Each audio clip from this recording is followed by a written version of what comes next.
দিয়েছেন, আলহামদুলিল্লাহ পড়েন। এই সূরা থেকে আমরা কিছু সময় কথা শুনবো, শুনতে রাজি আছেন তো? সূরার নাম চিল্লায় বলেন কি নাম? মুলক। মুলক মানে কি? মুলক মানে রাজত্ব, মুলক মানে ক্ষমতা, মুলক মানে পাওয়ার, মুলক মানে কিংডম, মুলক মানে সভরেনিটি। সুবহানাল্লাহ পড়েন। রব্বুল আলামিন বলেন তাবারাকাল্লাযী বিয়াদিহিল মুলকু ওয়া হুয়া আলা কুল্লি শাইইন কাদির। সুমহান সেই সত্তা যার হাতে ক্ষমতা আর তিনি সব বিষয়ে ক্ষমতাশীল। সুবহানাল্লাহ। তাবারাকাল্লাযী বিয়াদিহিল মুলক, মহামহিম সে সত্তা, সুমহান সে সত্তা, বিয়াদিহিল মুলকু যার হাতে ক্ষমতা। ক্ষমতা কার হাতে? চিৎকার করে বলতে হবে কার হাতে? নাকি আমাদের হাতে, না সরকারের হাতে, পুলিশের হাতে, র্যাবের হাতে, মাশরাফির হাতে, হিরো আলমের হাতে? ক্ষমতা কার হাতে? ক্ষমতা শুধুমাত্র একজনের হাতে। চিল্লায় বলেন তিনি কে? আল্লাহর হাতে ক্ষমতা, আর তিনি হচ্ছেন সকল ক্ষমতার উৎস, centre of the all powers. সব ক্ষমতার উৎস কে? নাকি জনগণ? আমরা কিন্তু এটাই শিখি, এদেশে আমাদেরকে রাষ্ট্রীয়ভাবে শেখানো হয়, এটা রাষ্ট্রীয় কুফরি। সকল ক্ষমতার উৎস জনগণ নয়, সকল ক্ষমতার উৎস কে? উনি ক্ষমতার উৎস, তিনি ক্ষমতাশীল, মহা ক্ষমতাধর, তার ক্ষমতার সাথে কারো তুলনা হয় না। আমাদের কি ক্ষমতা আছে? কথা বলেন। বল্লা পোকার কামড় খাইছেন? হ্যাঁ, মৌমাছি কামড়াইছে, মৌমাছি কামড়াইলে চিল্লাচিল্লি শুরু করে, তো কি ক্ষমতা আছে আপনার? বল্লা কামড় মেরা দেয় দৌড়, ওটা ধরে যে মার মইটাও পারি না। কুত্তায় কামড়াইলে আমরা কুত্তারে কামড়াইতেও পারি না। কথা বলেন। আমরা নাকি ক্ষমতার মালিক। পিছন থেকে কেউ যদি বলে হুজুর সাপ, মজা করে বলছি, এতই ভয় পাইছি। আসলে যদি ফস করে আসতো সব দৌড়। স্লোগান দেওয়ার বেলায় লিল্লাহে তাকবীর, আল্লাহু আকবার, আমার ভাই তোমার ভাই, কাপায় ফেলামো নামায় ফেলামো। কথা বলেন। আর যদি পেছন থেকে কেউ আওয়াজ করে বলে সাপ, দৌড়। আপনারা কি দৌড় দিবেন? আমরা এদিক দিয়ে দৌড় দিব। কথা কন। চাচা আপন প্রাণ জীবন বাঁচানোর জন্য ভয়ে পাগল। সাপ লাগবে না, ভাও ব্যাং চিনেন? মাইথা দিয়ে নাই বোধহয়, আছে আছে। কি করে? খালি লাফায়। 10টা ভাও ব্যাং যদি ছেড়ে দেওয়া হয় স্টেজে 2টা, আর বাকি 8টা এদিকে, ভাও ব্যাং আর কি লাভ দিবে? এর চেয়ে লাফালাফি শুরু করবো আমরা। কথা বলেন। আর আমরা দাবি করি আমরা ক্ষমতার উৎস। কোনো ক্ষমতা নাই। একবার ডায়রিয়া হলে 3বার টয়লেটে গেলে আর চেহারার দিকে তাকানো যায় না। কারে মাফ করে দে, আই মরে যাইও, আই হাইতান ন, আছে না নাই? তো পারবেন না কেন? আপনি না ক্ষমতার উৎস, আপনি না ক্ষমতার উৎস। আরে আপনার তো কোনোই ক্ষমতা নাই। খুলিকাল ইনসানু দাঈফা, মানুষকে দুর্বল থেকে দুর্বল করে তৈরি করেছে কে? এজন্য রব্বুল আলামিন বলেন তাবারাকাল্লাযী বিয়াদিহিল মুলকু ওয়া হুয়া আলা কুল্লি শাইইন কাদির। সুমহান সেই সত্তা যার হাতে ক্ষমতা। চিল্লায় বলেন ক্ষমতা কার হাতে? আমাদের হাতে কোনো ক্ষমতা নাই। আমরা হলাম দুর্বল। আমরা কি? দুর্বলের ঘরের দুর্বল। আমরা যখন জন্মেছিলাম দুর্বল। আমার ছোট্ট একটা মেয়ে আছে, আমি অবাক হয়ে থাকি যে আমিও তাইলে ছোটবেলায় এরকম ছিলাম, না খাওয়ালে খেতে পারে না, পেশাব পায়খানা করে, ঘর নষ্ট করে, বমি করে, দাঁড়াতে পারে না, শুইতে পারে না, লালা পড়তে থাকে, ক্লিন করতে হয়, সব সময় তাকে আল্লাহর আদেশে দেহে ঢুকে, আল্লাহর আদেশে বের হয়ে যায়, ঠিক কিনা? এই যে ছোট্ট বাচ্চাটা দেহের ভিতরে যে রুহ ঢুকলো, কে দিল? 120 দিনের আগে মানব শিশুর দেহের ভিতরে কিন্তু রুহের ফুৎকার হয় না। সহিহ বুখারীর বর্ণনা। 40 40 40 340 কত? কথা বলেন। প্রথম 40 থাকে নুতফা, তারপরের 40 হয় আলাকা, তারপরের 40 হয় মুদগা, sperm drop, blood clot, and then the little flesh. ছোট্ট নাপাক পানি ছিলাম, শুক্রাণু ছিলাম আমরা। কি ছিলাম? শুক্রও ছিলাম না, শুক্রাণু, শুক্রের অণু। 1 ফোঁটা শুক্রের মধ্যে 20 কোটি অণু থাকে। ওই 20 কোটির একটা ছিলাম আমি আর আপনি। সুবহানাল্লাহ। বাড়ি থেকে বলেন। ডিম্ব আমরা ছিলাম না, আমরা ছিলাম ডিম্বাণু। ডিম্বের এই ডিম্বাণু আর শুক্রাণু দুইটা মিলে আল্লাহ আমাদেরকে বানায় ফেলেন জাইগট। সেখান থেকে এমব্রয়ো, তারপরে আস্তে আস্তে ইনিশিয়াল স্টেজগুলো শেষে একটার পর একটা স্টেজ পার করে তিনি আমাদেরকে বানালেন আলাকা। সেখান থেকে মুদগা, আমাদের দেহের ভেতরে তিনি স্কেলিটন ভরে দিলেন, কঙ্কাল, মাথার স্কাল দিলেন, খুলি দিলেন, নাক কান গলা দিলেন, আমার রেসপিরেটরি সিস্টেম চালু করে দিলেন। কত ছোট ছিলাম আমি, ক্ষুদ্র ছিলাম আমি। ফালয়ানজুরিল ইনসানু মিম্মা খুলিকা, খুলিকা মিম্মা ইন দাফিক মানুষের উচিত তার সৃষ্টি প্রক্রিয়ার দিকে নজর করে তাকানো। বাবার পিঠ থেকে সবেগে নির্গত হওয়া পানি দিয়ে মায়ের পেটে তোমারে ঢুকায় দিল কে? নাপাক পানি থেকে ছোট্ট ব্যাঙ্গাচির মতো ছিলাম, জোকের মতো মায়ের জরায়ুর দেয়ালে লেগেছিলাম। সেখান থেকে বড় করতে করতে আমার রেসপিরেটরি সিস্টেম, আমার হেয়ারিং সিস্টেম, আমার সব সিস্টেমগুলো তিনি আমার দেহের ভিতরে সেট করে দিল। চিল্লা এখন সুবহানাল্লাহ। 120 দিনের সার্টেন পিরিয়ড শেষে তিনি দেহের ভিতরে রুহের ফুৎকার দিলেন। দেয়া মাত্রই আমার রুহুতে ধপ ধপ ধপ শুরু হয়ে গেছে। ওই যে ধপ ধপ শুরু হয়েছে আজও থামে নাই। এই ধপ ধপ থামলে বাঁচবেন? দম ফুরাইলে আমরা ঠুস হয়ে যাবো, ঠিক কিনা? আরে মানুষ রঙিন ফানুষ, দম ফুরাইলে তবু তো ভাই কারোরই নাই একটুখানি। আরে মানুষ রঙিন ফানুষ, রঙিন ফানুষ, আরে মানুষ। সুবহানাল্লাহ বলেন। সে আল্লাহ বললেন, গোলাম জীবন আর মরণের মাঝখানে আমি তৈরি করেছি রুহু। পৃথিবীর বিজ্ঞানীরা সব বানাতে পারে, কম্পিউটার বানাতে পারে, প্লেন বানাতে পারে, হেলিকপ্টার বানাতে পারে, রকেট বানাতে পারে, কিন্তু গোটা বিশ্বের সব বিজ্ঞানীরা মিলে কি রুহু বানাতে পারে নাকি? কথা বলেন। গত বছর সোফিয়া নামে একটা রোবট আসছিল না? কথা কন। ওটা মাথা উঁচু করে নিচু করে কথা বলতে চায়, মানুষের মতো হতে চায়। আসলে কি মানুষ? ওটার মধ্যে কি রুহু আছে? রুহু বানাইতে পারবে কেউ? এই রুহু নিয়ে যে কত গবেষণা, মুমূর্ষ রোগীদের উপর গবেষণা চালিয়েছে অনেক। বুলেট প্রুফ গ্লাসের ভিতরে মুমূর্ষ রোগীকে রেখে রেখে তারা চেক করতে চেয়েছে আমেরিকান বিজ্ঞানীরা যে রুহু কোন দিক দিয়ে বের হয়। তারা ওজন করে দেখে মানুষ মরে গেলে কোন লাশের ওজন বেড়ে যায়, কোন লাশের ওজন কমে যায়। যেটাতে কমে গেছে 2-1 কেজি কমে যায়, তার অবাক। কি আগে ছিল 80 কেজি, এখন হচ্ছে 78 কেজি, তার মানে 2 কেজি না, এটাই রুহু। এটাই কি? এটা হচ্ছে গবেষণার ধাপ। অনেকগুলো মডিউল তারা আনে, অনেক মুমূর্ষ রোগীকে গ্লাস ফিটিং করা, ইন্টেনসিভ কেয়ারে রেখে তারা অবজার্ভ করে, আর অক্সিজেন মাস্ক খুলে দিয়ে তারা দেখে যে লোকটা ছটফট করে কিভাবে মরে। মরার আগে ওজন মাপ ছিল 80 কেজি, মরে গেছে পরে আবার ওজন দিয়ে দেখে 78 কেজি। কমছে কয় কেজি? বিজ্ঞানে কয় পাইছি। সবাই কয় কি পাইছো? কয় রুহু। কই পাইলেন? কয় আগে 80 এখন 78, 2 কেজি। রুহুর ওজন কয় কেজি? তো বিজ্ঞানীদের সিস্টেম হচ্ছে যে কোনো একটা বিষয়ের উপর গবেষণা চালালে তারা পূর্ণাঙ্গ ডিসিশনে পৌঁছতে পারে না। They couldn't jump to the final conclusion just on one module, based on one module they cannot do it.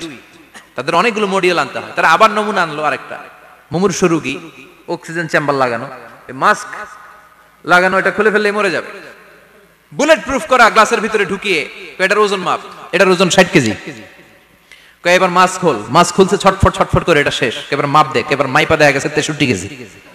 কয় কেজি বাড়ছে?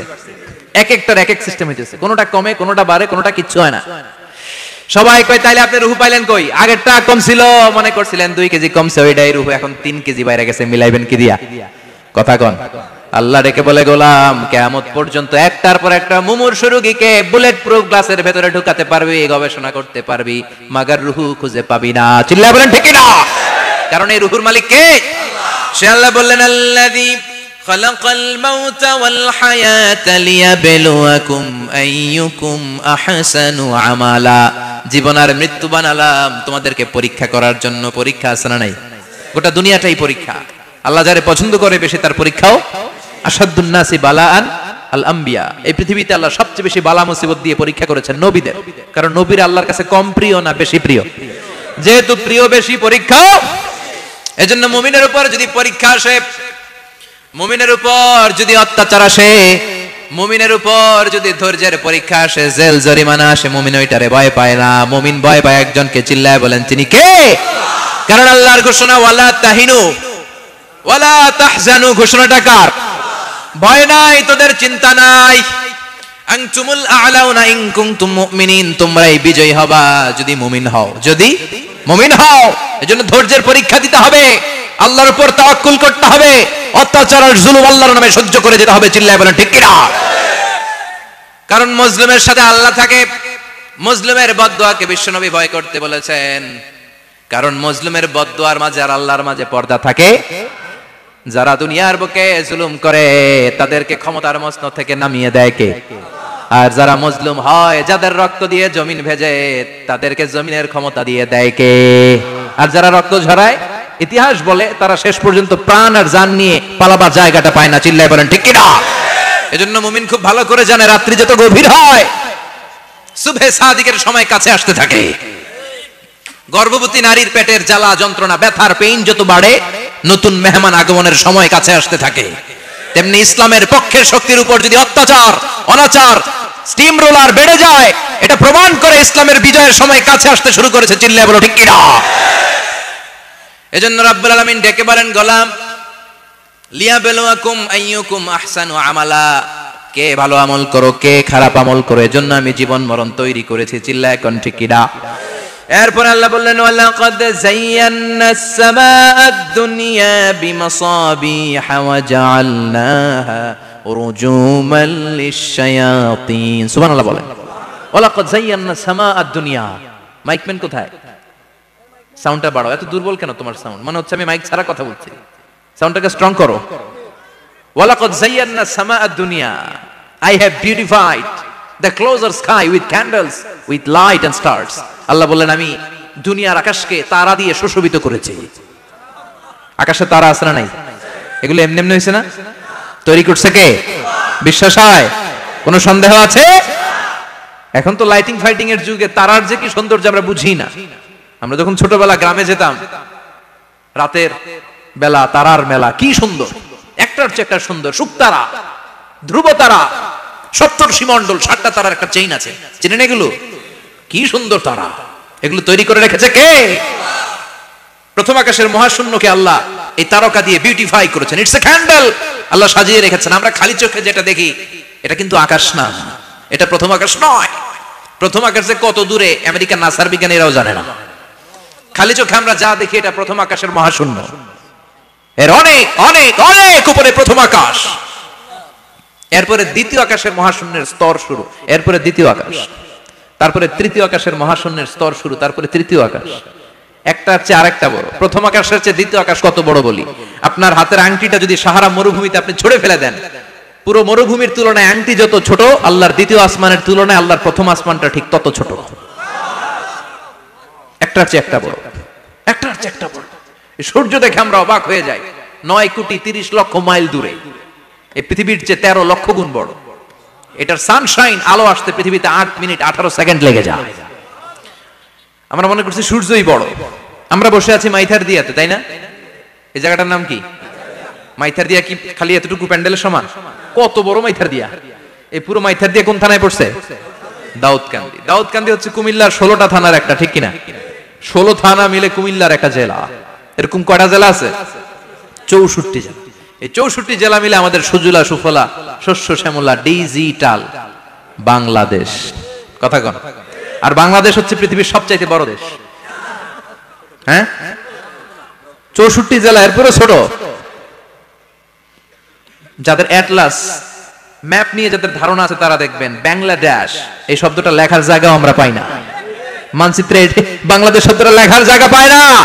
বিআরএ উঠে যায় ইন্ডিয়ার উপর, আর ডিএসএইচ উঠে যায় আবার ইন্ডিয়ার উপর। মাঝখানের 2টা অক্ষর বাংলাদেশের উপরে পড়ে। চিল্লায় বলেন ঠিক কিনা? কত ছোট দেশ!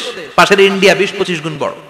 ইউরোপ আমেরিকার অনেক দেশ আছে, আমেরিকায় বাংলাদেশের চেয়ে শতগুণ বড়। কানাডা কয়েকশো গুণ বড়, রাশিয়া কয়েকশো গুণ বড়। এরকম প্রায় 200 দেশ নিয়ে পৃথিবীর স্থলভাগ, আর 70% হচ্ছে শুধু পানি। এই সব মিলে আমাদের এই পৃথিবী। আর এত বড় পৃথিবীর চেয়েও নাকি সূর্য 13 লক্ষ গুণ বড়। তার মানে সূর্যই বড় না, সূর্যের চেয়ে অনেক বড় তারা আছে। সূর্যের পরে পৃথিবীর সবচেয়ে কাছের যে তারা বা স্টার, ওটার নাম হচ্ছে প্রক্সিমা সেন্ট্রাই। নাম কি? প্রক্সিমা সেন্ট্রাই। এরপরে আলফা সেন্ট্রাই এ, আলফা সেন্ট্রাই বি, ইটা ক্যারিনা, বেটেলজিউস, এরকম একটার পর একটা তারা। যেই সূর্য পৃথিবীর চেয়ে 13 লক্ষ গুণ বড়, বেটেলজিউস নামে একটা তারা আছে, ওটা সূর্যের চেয়ে 33 কোটি গুণ বড়। তার মানে কি বেটেলজিউসই সবচেয়ে বড় না? ছোট্ট একটা তারা। এই বেটেলজিউসকে খেয়ে ফেলাইতে পারে এরকম 1000 কোটি গুণ বড় সাইজের তারা আছে না নাই? এরকম কয়েক বিলিয়ন তারা নিয়ে আমাদের গ্যালাক্সি গঠিত। আমাদের গ্যালাক্সি, এটার নাম মিল্কি ওয়ে। এটার নাম কি? আমাদের গ্যালাক্সি। এই গ্যালাক্সিতে আমাদের অবস্থান। এরকম কত হাজার কোটি গ্যালাক্সি আছে আমেরিকার নাসার বিজ্ঞানীরাও জানে না। আমাদের গ্যালাক্সির সবচেয়ে কাছের যে গ্যালাক্সি, ওই গ্যালাক্সিটার নাম হচ্ছে অ্যান্ড্রোমেডা। কি নাম? অ্যান্ড্রোমেডা। আমাদের গ্যালাক্সি থেকে কেউ যদি কাছের গ্যালাক্সি অ্যান্ড্রোমেডাতে যেতে চায়, তার 2.5 মিলিয়ন লাইট ইয়ার্স সময় লেগে যাবে। কথাটা কঠিন হয়ে গেছে, আমি ভেঙে বলি, তারপরে সুবহানাল্লাহ কই। আমাদের গ্যালাক্সির নাম মিল্কি ওয়ে। মিল্কি ওয়ে থেকে যদি কেউ অ্যান্ড্রোমেডাতে যেতে যায়, কত সময় লাগবে? 2.5 million light year. Light year মানে আলোকবর্ষ। আলোর গতিতে যদি ছোটা যায়, 2.5 মিলিয়ন মানে হচ্ছে প্রায় 25 লক্ষ। তাহলে পৃথিবীতে সবচেয়ে দ্রুতগামী যে বিষয়টা আবিষ্কৃত হয়েছে সেটা হচ্ছে আলো। এই যে লাইট মারলে যে ছুটে, এই লাইট প্রতি সেকেন্ডে 1,86,000 মাইল বেগে ছুটতে পারে। 1 মিনিটে না, 1 ঘন্টা না, 1 মিনিটে না, 1 সেকেন্ডে আলো চলে যায় কয় mile? 1,86,000। Could you imagine that? আপনি কল্পনা করতে পারেন? হয়তো মাথা নাড়াইতেছেন। এটা কি কল্পনা করা যাবে? আমার তো তার ছেড়ে যাচ্ছে। 1 সেকেন্ডে নাকি আলো ছুটে 1,86,000 মাইল বেগে। 1 সেকেন্ড শব্দ কইতে তো 2 সেকেন্ড লাগে, কথা কোন? এর মধ্যে আলো চলে গেছে 1,86,000 মাইল। তো কোন রকেট যদি আপনি পান, যে রকেট দিয়ে সেকেন্ডে 1,86,000 মাইল বেগে রকেটটা ছুটবে প্রতি সেকেন্ডে, খেয়াল করেন, ঘন্টায় না, মিনিটে না, কিসে?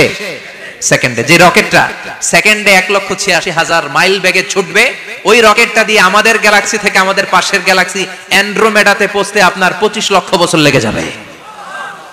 সুবহানাল্লাহ, বাড়িতে গিয়ে বললেন। এরকম বিশাল বিশাল তারা দিয়ে আমাদের আকাশটারে বিউটিফাই করেছে কে? এজন্য আল্লাহ বললেন, ওয়ালাকাদ যায়্যানাস সামাআদ দুনিয়া বিমাসাবিহা ওয়া জাআলনাহা রুজুমান লিশ-শায়াতিন। আমি এই দুনিয়ার আকাশটারে সুন্দর সুন্দর তারকারাজি লাইটের মতো সেটিং করে সুশোভিত করেছি, আবার এই তারকা দিয়ে আমি শয়তানদেরকে প্রহারও করেছি। সুবহানাল্লাহ। শয়তানদেরকে আল্লাহ তারা মেরে আঘাত করে। সুবহানাল্লাহ বলেন। এরপরে এই সূরার প্রথম রুকুর শেষে আল্লাহ বললেন, وَأَسِرُّوا قَوْلَكُمْ أَوْ اجْهَرُوا بِهِ إِنَّهُ عَلِيمٌ بِذَاتِ الصُّدُورِ أَلَا يَعْلَمُ مَنْ خَلَقَ وَهُوَ اللَّطِيفُ الْخَبِيرُ। আল্লাহ বললেন, وَأَسِرُّوا قَوْلَكُمْ, তোমরা যদি গোপনে কথা বলো, أَوْ اجْهَرُوا بِهِ, কিংবা স্পষ্ট করে বলো, সব শুনে কে? আপনি যেমনি বলেন শুনবে কে? বলেনই নাই, শুধু মনে মনে ভাবছেন, শুনবে কে? সুবহানাল্লাহ কইবেন না? সাত আকাশের উপরে, আরশের উপরে তার অবস্থান, সাত জমিনের নিচে কোন গোপনতম প্রকোষ্ঠে, কোন ছোট্ট বাক্সের ভেতরে যদি কোনো পিঁপড়া, পিপিলিকা নীরবে হেঁটে যায়, আল্লাহ বলে আমি ওই পিঁপড়ার হেঁটে চলার পায়ের আওয়াজটাও শুনতে পাই। এজন্য কেউ যেটা শোনে না, শুনে কে? এরপর আল্লাহ বললেন, হুয়াল্লাযী জাআলা লাকুমুল আরদা যালুলান ফামশু ফি মানাকিবিহা ওয়া কুলু মির রিজকি ওয়া ইলাইহিন নুশুর। সুবহানাল্লাহ বলেন। আল্লাহ ডেকে বললেন, গোলাম, তোমাদের জন্য